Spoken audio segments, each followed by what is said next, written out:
السلام عليكم ورحمة الله وبركاته. أهلا وسهلا بيكم في قناتكم على نار هادية. النهاردة هنعمل مع بعض تنظيف البوتاجاز. وصفة حلوة جدا، مش هتاخد مننا وقت، وفي نفس الوقت بأقل من 5 جنيه نضفنا البوتاجاز من غير ما نتكلف أسعار خيالية علشان ننضف البوتاجاز. هنعمله بطريقة سهلة، وهنشيل الدهون من على البوتاجاز مهما كانت صعوبتها ومهما كان الزمن عليها. والوصفة معانا سهلة مش مكلفة، وان شاء الله هتكون متوفرة عندك في البيت. شايفين شكل البوتاجاز كان عامل ازاي وبقى عامل ازاي دلوقتي؟ مش هتصدقي من النتيجة اللي هتعمليها، وهتحسي انك انت لسه جايبة البوتاجاز جديد. وما تنسيش تحطي لايك وشير وسبسكرايب وفعلي زر الجرس عشان يوصلك كل وصفاتنا. وتعالوا مع بعض نشوف الخلطة السرية اللي هنعمل بيها البوتاجاز. انا هنا معايا ملح، ليمون، كربونات الصوديوم، وصابون سائل، وخل. ممكن تجيبي ب2 جنيه من العطار ملح ليمون، وب2 جنيه كربوناته، وعندك صابون المواعين هنحط منه، والخل متوفر معاكي في البيت.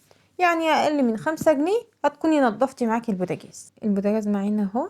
زي ما انتوا شايفين العين الاولانية سودا ازاي، شايفين شكلها.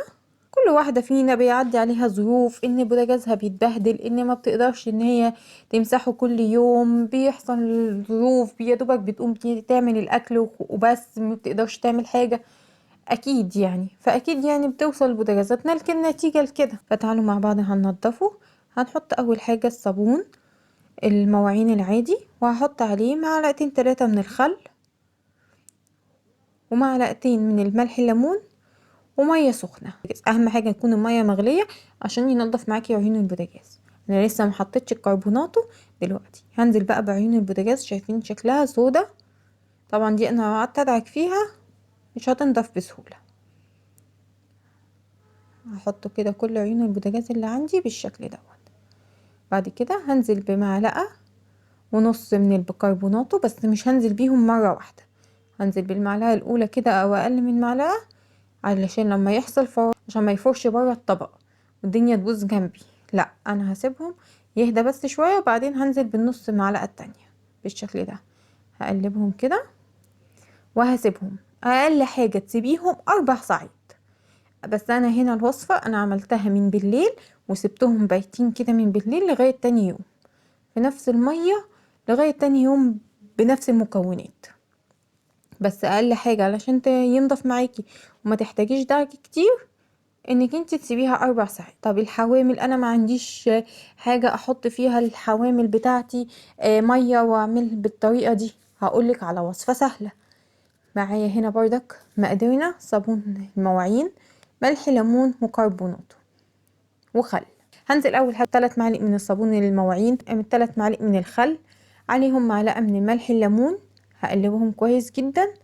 بعد كده هنزل عليهم بمعلقة من الكربونات. شايفين بيفور ازاي؟ انا عايزة بقى الفوران دوت. هاجي كده عند حوامل البوتاجاز واوزع بقى الخليط بتاعي عليها. ممكن كده بسلك مواعين، انا مش هدعكه، انا يا دوبك بس عشان يسهل معايا ان يتوزع. انا عملته هنا على البوتاجاز عشان هنا تحتيه ورق الفويل بالشكل دوت. هوزعه كويس جدا بحيث ان الحوامل تكون شربت من الخلطة بتاعتي كويس جدا. برضك هسيبها من بالليل للصبح لغاية تاني يوم، وقال لو انتي ما عندكيش وقت اقل حاجة 4 ساعات. وتاني يوم بقى هبتدي بقى انضفهم معاكم. معايا هنا طبق صغير صابون المواعين، وعليهم شوية مية وسلك مواعين. هي دي التنظيفة، هي دي التنظيفة بتاعتنا. هننضفهم ازاي؟ تعالوا مع بعض. همسك كده اول عين معايا هتطلع، هدعك فيها كويس جدا. فلا، هي هتحتاج شوية دعك بسيطة معاكي لو الدهون معاكي بقالها فترة كبيرة. هقعد كده بالشكل ده بسلك مواعين زي ما انتوا شايفين. هحط في الصابون وادعك لغايه لما تنضف كويس جدا. اللي هو هدعك كده من الظهر، هدعك فيها كويس جدا من الظهر ومن قدام علشان تنضف معايا. لو عندك الفرشة بتاعه البوتاجازات تجيبيها، هتنضف مع الفتحات بتاعه العين اللي بيطلع منها النار علشان النار تطلع معاكي كويسه. شايفين العين الصغيره دي اللي كانت كلها سودا؟ شايفين شكلها بقى عاملة ازاي؟ فله. ده حاجة بسيطة، لا اما بالفرشة اللي بقولك بتاعة البوتاجازات هتلاقيها عند الادوات المنزلية، لا اما بسلك مواعين عادي. انا حبيت اعمل ديت لان بتسلك معايا العين بتاعة البوتاجاز، فبتخلي النار معاكي تطلع اسرع واكتر. فهعمل بالشكل دوت الحامل التاني. هدعك كل عيون البوتاجاز بالشكل ده، وشها وظهرها، لغاية لما هتلاقيها نطفت معاكي وما خدتش معاكي مجهود بإذن الله. خلي بالك لو الدهون معاكي بقالها كتير ونشفت جدا على البوتاجاز، هتاخد معاكي مجهود شوية في الدعك، حاجات بسيطة، هتبقى النتيجة معاكي مرضية جدا. هنضف بقى كل عيون البوتاجاز وهشطفهم وارجع لكم. شايفين بقى البوتاجاز بقى العيون كلها نطفت معايا ازاي؟ شايفين مفيش اسود خالص فيها. وشايفين العين الصغيرة اللي كانت كلها كأنها فحمة كده، نطفت من بره ومن جوه.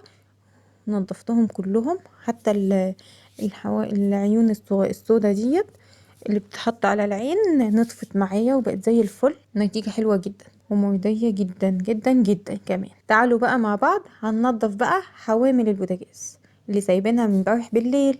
شايفين الدهون اللي عليها؟ هتتشال معاكي، هتتشال معانا بإذن الله بسهولة. برضك معانا ايه؟ معانا صابون سايل من المواعين، وكمان معايا سلك مواعين وفرشة اللي كنا بندعك بيها، بس مش هحتاجها قوي. انا هنا احتجت بصراحة السكينة، سهلت معايا كتير. قلت بدل ما اقعد ادعك بسلك المواعين همشي بالسكينة كده، هتشيل معايا الدهون بمنتهى السهولة، لا دعك ولا وجع قلب. زي ما انتوا شايفين هقعد كده اعمل بالسكينة واشيل اي دهون عليها، بتتشال معايا بسهولة من قدام ومن ورا ومن تحت، وخصوصا العين اللي بتقلي فيها هتلاقي مليانة دهون بالشكل دوت. ممكن بقى اكمل عليهم في الاخر بسلك مواعين، همشي بقى عليها عشان لو في حاجة كانت صغيرة او حاجة السكينة ما مشيتش معاها كويس هتعمل معايا بالشكل دوت. شايفين الجزء الاولاني نطف معايا ازاي؟ بكمل بقى الجزء التاني. معايا الحامل التاني هنضفه بنفس الطريقة بالسكينة، وشايفين بمشي بالسكينة ازاي بتطلع الدهون كلها، بتطلع من عليها بمنتهى السهولة. لو هي ناشفة وما كناش حاطين عليها الخلطة ديت ما كنتش هتعرفي تنضفيها حلو جدا، وهتبقى صعبة عليكي وتقعدي تعملي جامد فيها. لكن ديت كده طرت الدهون معايا وخليتها تتشال بمنتهى السهولة. هعمل كل الحوامل بالشكل دوت واشطفهم بقى مية وارجع لكم.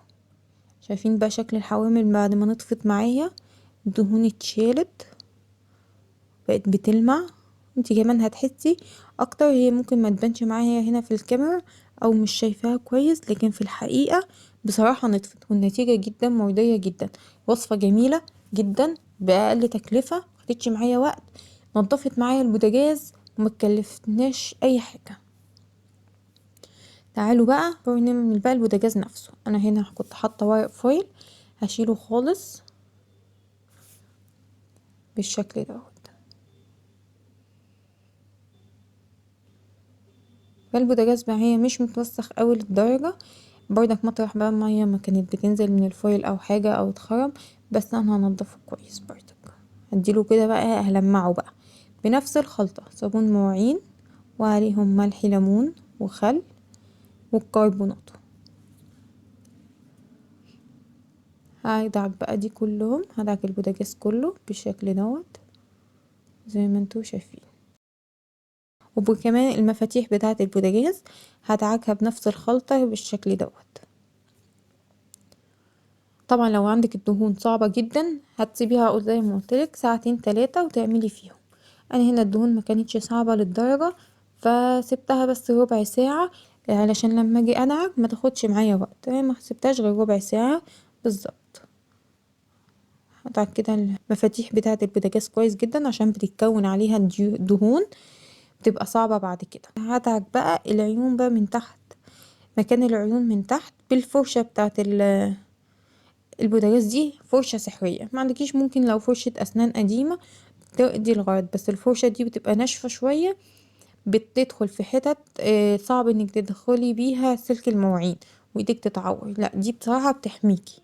بدعك فيها كده البوتاجاز عشان ينضف معايا كويس جدا، وبكمل بسلك المواعين الحتت الكبيرة ديت. وهدعك بقى الزراير او المفاتيح بتاعة البوتاجاز بالشكل دوت، هدعكها كويس جدا لغاية لما تنضف معايا واي دهون فيها تتشال. وبعد كده بحتة مبلولة هقعد بقى امسح الصابون واشطفها وارجع امسح تاني عشان اشيل كل الصابون اللي عليها. بعد كده بحتة ناشفة هبتدي بقى انشف معايا البوتاجاز كويس جدا. ومعايا هنا بردك الحوامل بحتة كده مبلولة، همسح كده بالشكل دوت زراير البوتاجاز او المفاتيح بتاعة البوتاجاز، همسحها كويس جدا بالحبة المبلولة وهنشفها بحتة ناشفة. بعد كده زي ما انتوا شايفين البوتاجاز العيون طلعت كانت جديدة اهي وشكلها جميل، نطفت معايا. والبوتاجاز كمان نضف معايا ونور جدا جدا جدا، يعني الوصفة فعلا جميلة جدا. شايفين مفيش اي حاجة سودة، كله نضف كله بيلمع. يلا قومي اعملي بوتاجازك كده وتشجعي، هتعمليه ومش هياخد معاكي وقت ان شاء الله. ممكن تعملي كده قبل ما تنامي، حطي العيون البوتاجاز في ميه سخنه واول ما تصحي من النوم يلا تك تك على طول تغسليها. هبتدي بقى اشيل الورق اللي في ظهر البوتاجاز اللي على الازاز دوت، هشيله خالص وهركب بقى ورق نضيف بقى عشان يبقى البوتاجاز كله جديد في جديد. هركبه بالشكل دوت وهركب بقى حوالين البوتاجاز. شايفين البوتاجاز؟ واو تحفه. النتيجة بصراحة مرضية، حتى لو تعبت شوية لكن النتيجة هتبقى معاكي مرضية ومضمونة.